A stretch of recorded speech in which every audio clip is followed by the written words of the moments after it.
and thank you for tuning in today. I am showing you how to do a natural everyday makeup routine. So it's a follow along with me, but a little bit of chat through just to give you product talk and just little tricks of the trade along with it. So if you're interested in seeing how I create this natural everyday makeup look, then please keep watching.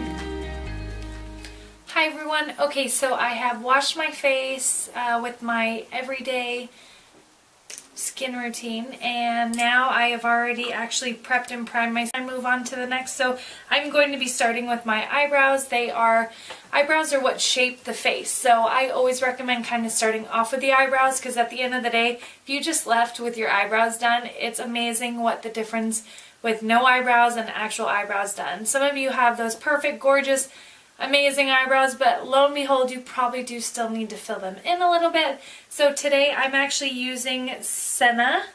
It is the eyebrow retractable pencil, the brow pencil in dark taupe.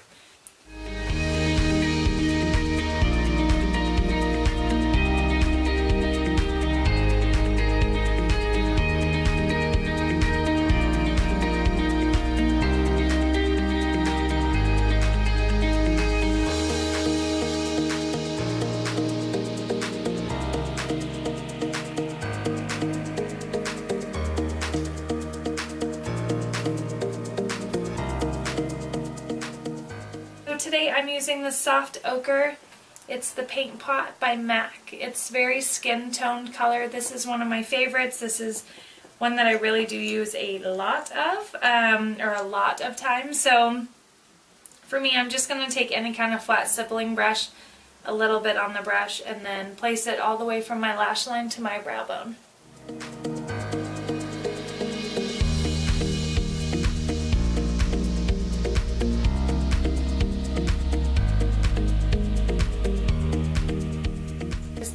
A class the other day, and a lot of people ask, is it mandatory, is it necessary to use an eye primer?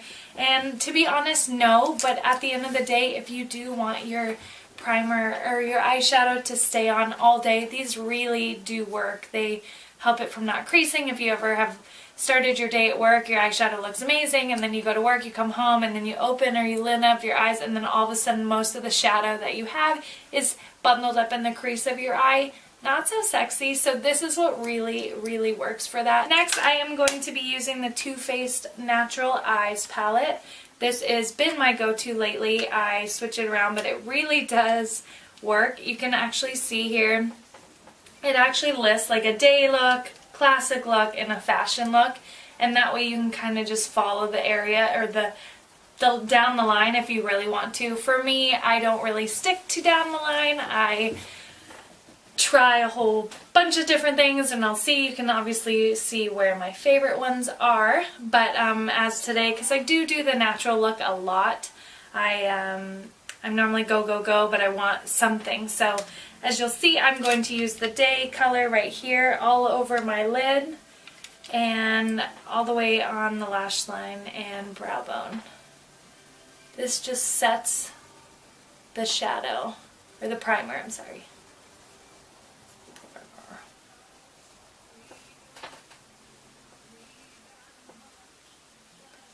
This will also be used as our highlighter later on as well, or it is being used as our highlighter.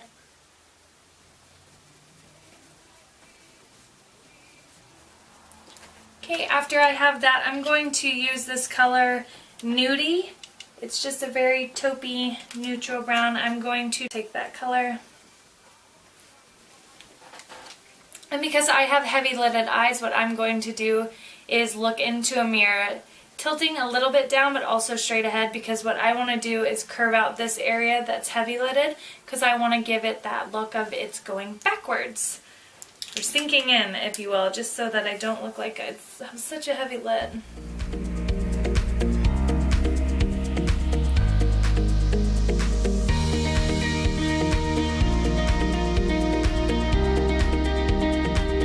Heavy-lidded eyes are probably the hardest eye to do eyeshadow on. We have to stick a lot more to matte colored rather than shimmery, which I love shimmer and I love sparkle.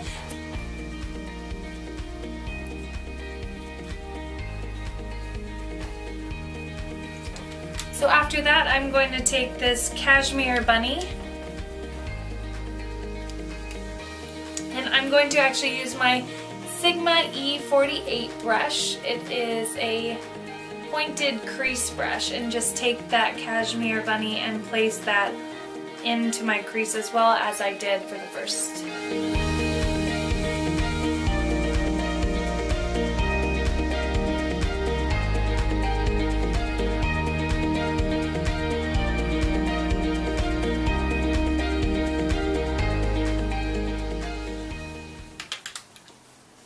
Okay, so after that, I'm going to take this Honey Pot. It is a golden shimmery color, and I'm going to place that just on my lower lash line just to give that a pop out, because again, we want that part to pop, and then the reason we brought that color into our crease, the darker, is to kind of give the pull back effect, so that way we're highlighting and darkening the areas that we want pulled forward and highlighting the areas we want to pull forward, and contouring the parts we want to go backwards. So just with my finger, I'm going to take that Honey Pot and just tap it right onto my lash line.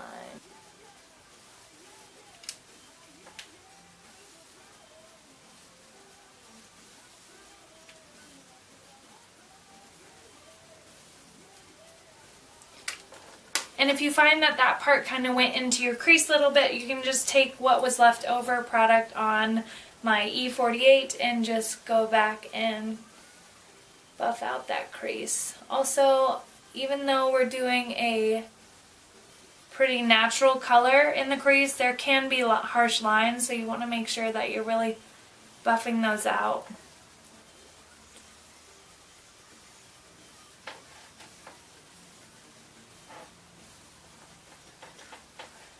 And then just go back in with your highlighter, that was Heaven, and go right under that brow bone and brighten that part back up, and also kill any harsh lines that may have been created.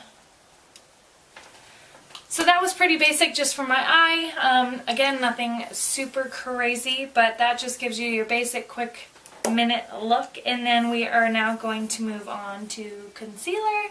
So right now I'm using concealer in the Instant Age Rewind Erase Dark Circles. It's amazing, amazing, amazing. They have it in light, medium dark, dark. I am actually using the medium. Always depends. I do have a few of the different colors because when I get tan, which is hopefully soon, well, I need summer, it's just going to kind of mix two together, because I do not like, when you're doing a natural makeup, you're not going for that heavy contouring. This is, place this under my eyes just slightly. I just use a little bit right now, and then I go back in with my foundation, and you will see what I do. Brush. So I like to use a MAC 217 brush. It's kind of a stippling, fluffy, but not too fluffy. It's a little bit more pushed together. So this way I can just I'm going to let my concealer sit just for a minute.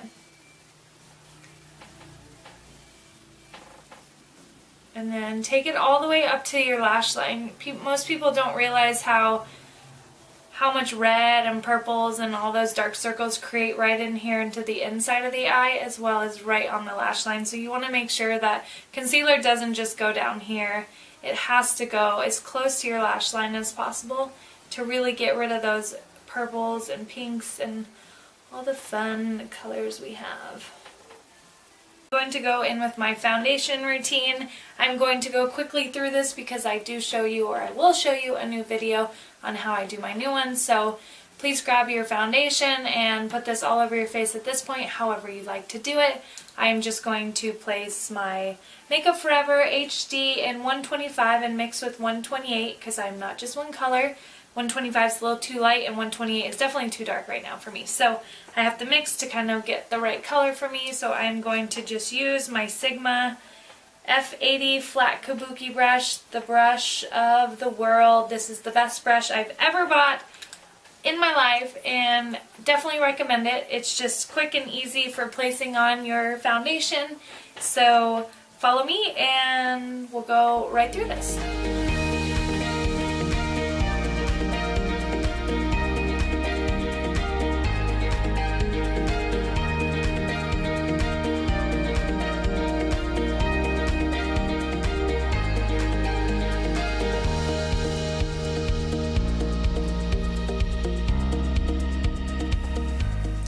Okay, so I placed my foundation on, and now we are going to go in with our concealer. Again, if you do need any other areas just to kind of reconceal, sometimes the foundation I will kind of place lightly in that area, because sometimes foundation will actually conceal us a little bit more without having so much, depending on the product that you're using for concealer. If you're using thicker stuff, you can almost use less, because foundation being so thin, it is going to give it kind of a little base. So I just go right back in to re-highlight just a tiny bit, and then I'm going to take my squishy fabulous beauty blender and then just tap that back in.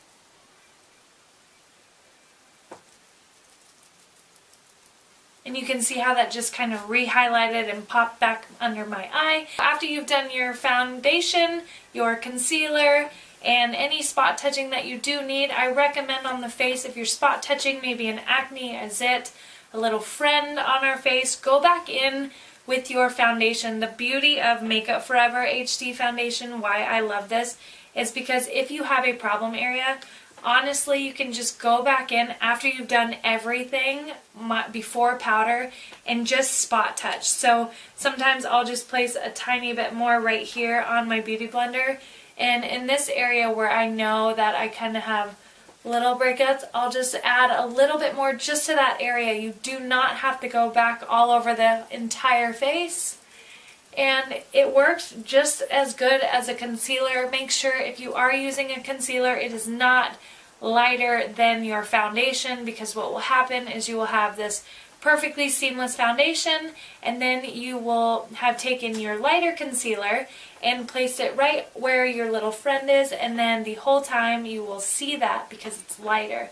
Make sure that it matches. This is the biggest thing I probably see. So actually next you are going to just grab any face powder that you like. Right now I love the Maybelline Fit Me. This is awesome powder. This is at the CVS, CVS, grocery store, anything like that. I believe it's $9.99, but it's matte and poreless, so it's pretty awesome. It also comes with a little mirror in the inside with a little pad. As you can see, I don't really use those. I feel like I always get like splotch right on the face, so I always carry around a little kabuki brush. So this one, or MAC, the Studio Fix, this is a little bit fuller coverage, so when I go a little less on the foundation, then I will just kind of pick it back up with that and go on with that. So you take your big fluffy brush and just powder mainly your T-zone areas, but any area that you want kind of just mat it down. Just make sure to set your foundation before placing anything else on.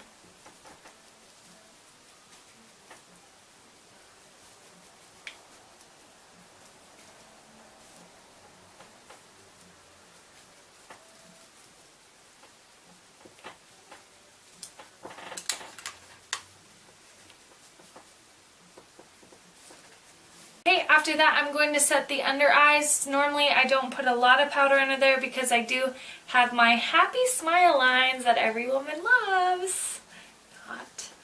But they do need to be set because your concealer up there does need to be set. So I am going to make sure to do that. I'm going to be using the Laura Mercier, the Under Eye Brightener.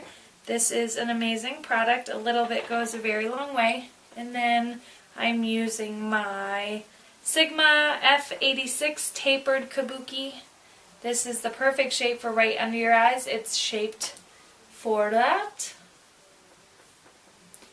And just pressing in, because you're setting that. You don't want to wipe or swipe or do anything wild. So I'm going to go in with my bronzer. Again, I'm just going to contour the areas lightly just to give me that bronze look, but also kind of help shape my face. Grab any bronzer that you love. Right now I am using the Too Faced Chocolate Soleil. This is one of my favorites, as you can see. But I am using the 944 Badila tools. See the shape of this. The brush that you use is always also, it's all about the brush that you use. If you're using it on certain areas where you're shaping, you want to make sure that the brush is to that shape. So if I took bronzer with this one, I can get to the contour. If I used it with this, it would just look like a big blob of contour or bronzer all over my face. So definitely get the brush to the shape of what area you're going to be using.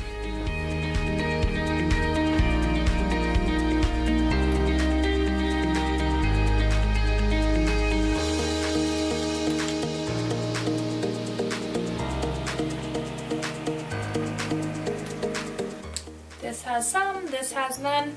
You can see how it kind of chiseled out my cheek area. You want to go right under the bone. So if you're not sure where that's at, you can take your brush, set it on top of your cheek, and wherever you feel that it dips down, that's where contour goes.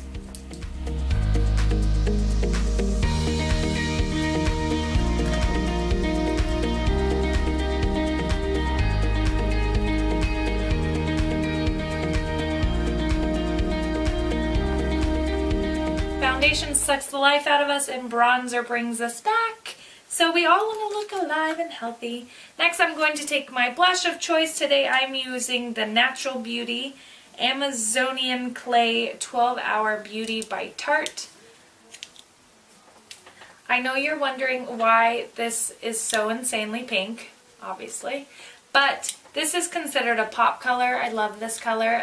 Instead of using a lighter one and then going for a brighter one, you can kind of just place the one on and then be good with it. So I'm just, again, taking a shaped brush that is shaped to the set of my cheek. Big difference. You don't want to put blush on with something this big. You want something that's going to actually fit your cheek. See the difference? No? Yes. And make sure to smile. And place this just on the apples of the cheek. No wiping or swiping, anything like that. Just on the apples.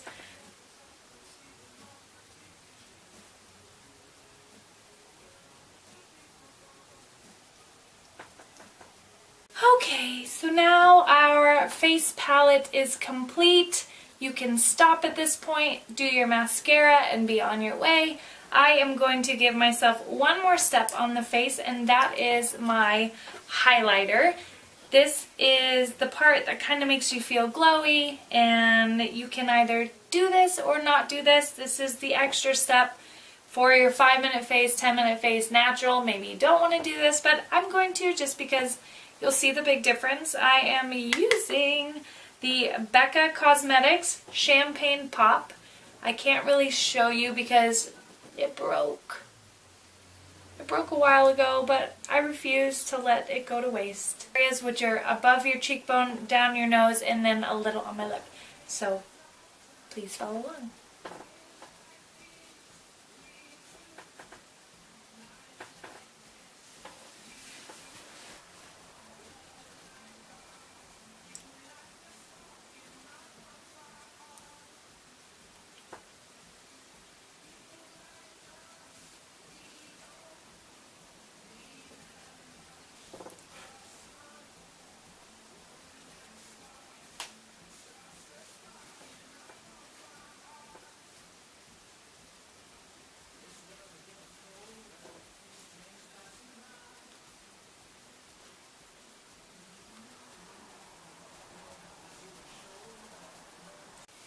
Okay, so after you've placed your highlighter on, now I'm going to just go in and do my mascara. I'm going to curl my eyelashes and use my Maybelline Lash Sensational Waterproof Mascara. Love this one, love this one, love this one. So please place your mascara on now.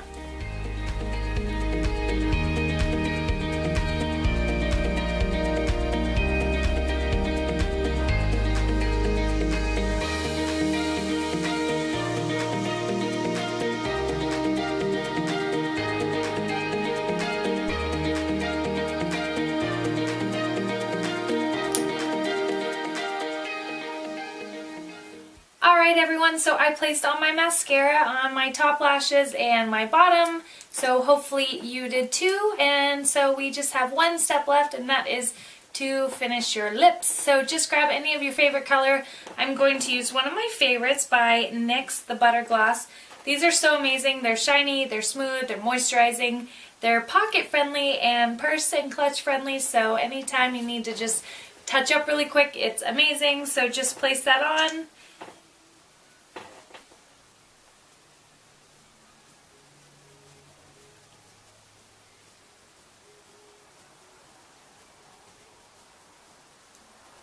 Okay, so you have finished the look with me today, so thank you so much for watching, and I am happy that you learned how to do your quick everyday makeup routine and easy as 1, 2, 3. So thank you so much again for watching, and I will see you next time.